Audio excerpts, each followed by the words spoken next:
I eat 3 meals a day. I have a paid-for international education and a loving family. To my standards alone, my life is pretty good. I don't have much to complain about. 16 years old, born and raised in Indonesia, and surrounded by a huge contrast to poverty around me. I needed some new perspective, so why not take a journey to a whole nother world within my own?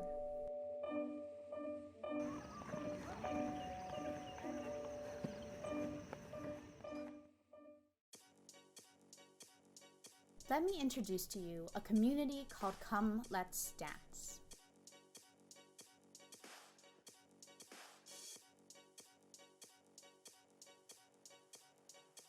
In the country of Uganda, Come Let's Dance began in 2006, when a filmmaker by the name of Shayna Gilbert came to Uganda with 4 boys, following them around to film a documentary she was making called Mzungu. But she ended up staying for 7 years, and with a small group and a focus to start off with, Come Let's Dance sprouted into what it is today, with its innovative solution to combating poverty being people over projects. First with a kids' house, so the orphans and kids in need would have a place to stay. That grew quite literally into providing food and having a farmland, using a sustainable farming method called Farming God's Way. Then a school came about, with a safe environment for the students to learn. Following that came a place called Thread of Life, not only helping the children but reaching out to their families, educating women in the slums and giving them the tools that they need. With volunteers filtering in and out throughout the years, this community is left solely for the Ugandans to run in the end.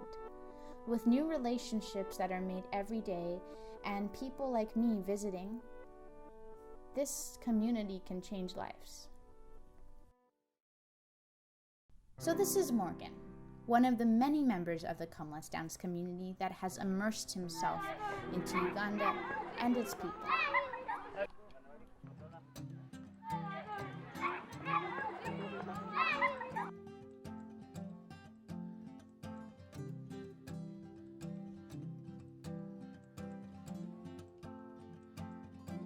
What I believe about foreign aid and development is, I think often we go about it very wrong. What ends up happening is this barrier that we feel between us and them because of just financial situations. And that barrier causes us to treat them differently, to look at them differently. And so we don't really understand often who are poor people.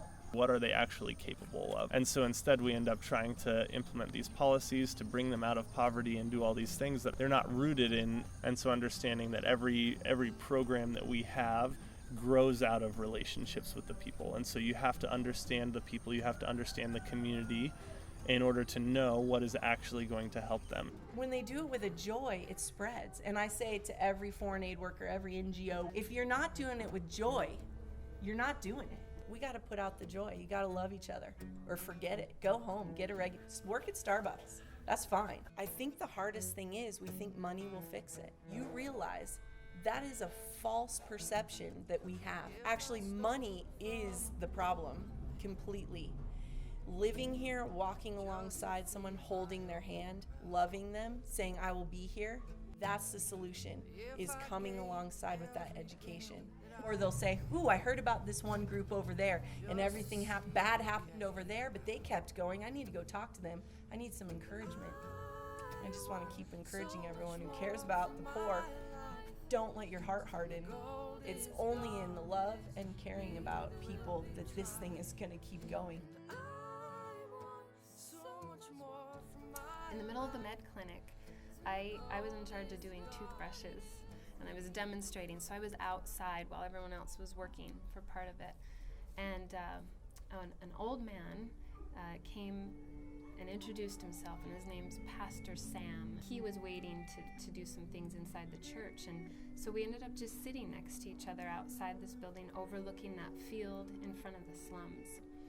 And his eyes were kind of blurry with some cataracts that have started, so I'm not sure he could see me very well, but it didn't matter. And we sat there, and in the course of our discussion, he said one thing to me that I will forever remember.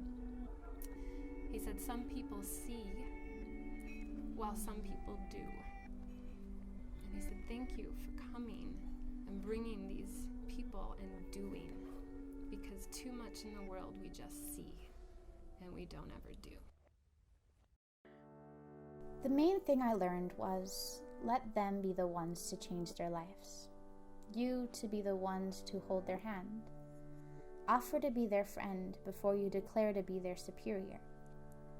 Don't have it in the back of your mind that you will change their lives, because in the end, you realize how much they changed yours. I'm only 16, but seeing poverty all around me has made me look at this man-made definition a little differently. There's this quote that says, failure is a bruise, not a tattoo. Poverty is this bruise. It's noticeable. People feel sorry for you and ask the whole backstory of how it came about. But it will go away. Just give it a little kiss, a little love, and a little time. And the bruise, poverty, it will heal.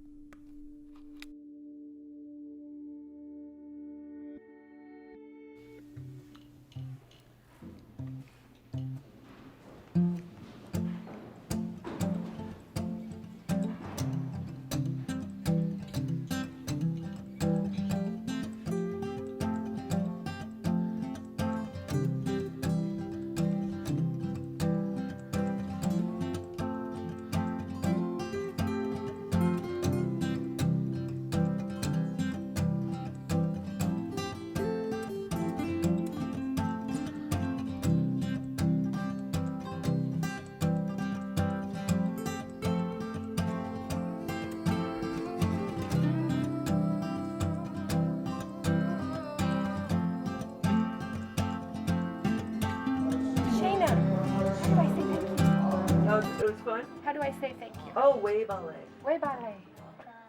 SoulPancake, subscribe.